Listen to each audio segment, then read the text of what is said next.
Today's Rosegarden tutorial is going to be a very simple one. I'm going to show you how to import MIDI files.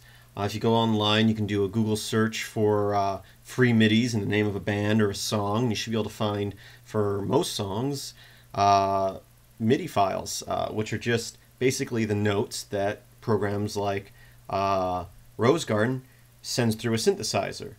So what I'm going to do is I'm going to go here to File, Input, and I'm going to choose Input MIDI file. And I'm going to choose this one here, right here. It's Superman. It's the John Williams Superman theme song. Now, MIDI files tend to be made by people not, out there, and lots of times they're played by ear, and it's just the artists choosing the notes. So sometimes the notes aren't exact, but they're fun to listen to, fun to manipulate, especially if you're learning how to use a MIDI application or just learning music in general. It's neat to look at the notes that someone else created rather than just listening to a file and trying to figure it out yourself. So you can see it's playing all these instrument tracks, and I can double click on one of these and I can see the notes just like you would see on a music sheet on how they created it. Now, I've showed you this music note editor here before in the past for creating notes, but you have other options too. I have that selected there. I can come up here and I can choose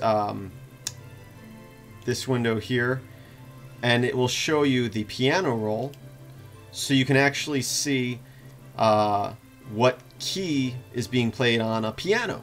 So that's one way to look at rather than a note, and you can actually draw in here just like you did the note editor. If you choose the draw tool, I can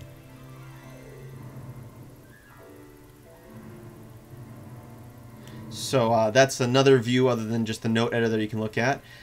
We have another option here, the percussion, which kind of shows piano too, but it shows what it would look like if you were working with a drum machine such as Hydrogen, which I have not done a tutorial on, but I'm going to soon.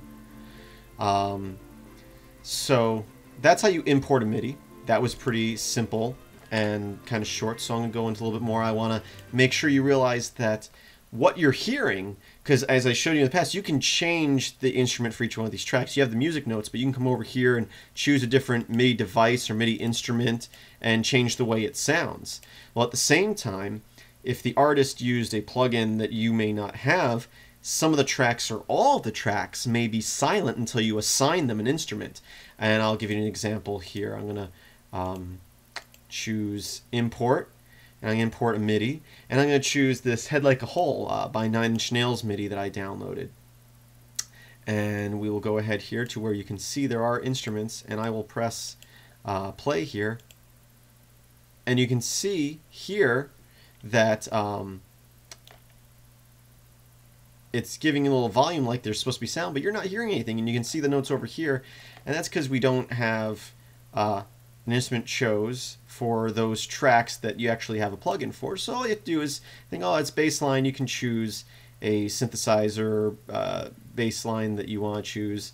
So let's choose something else. Let's just scroll up here, and I'll choose the acoustic piano. Now I'll press play.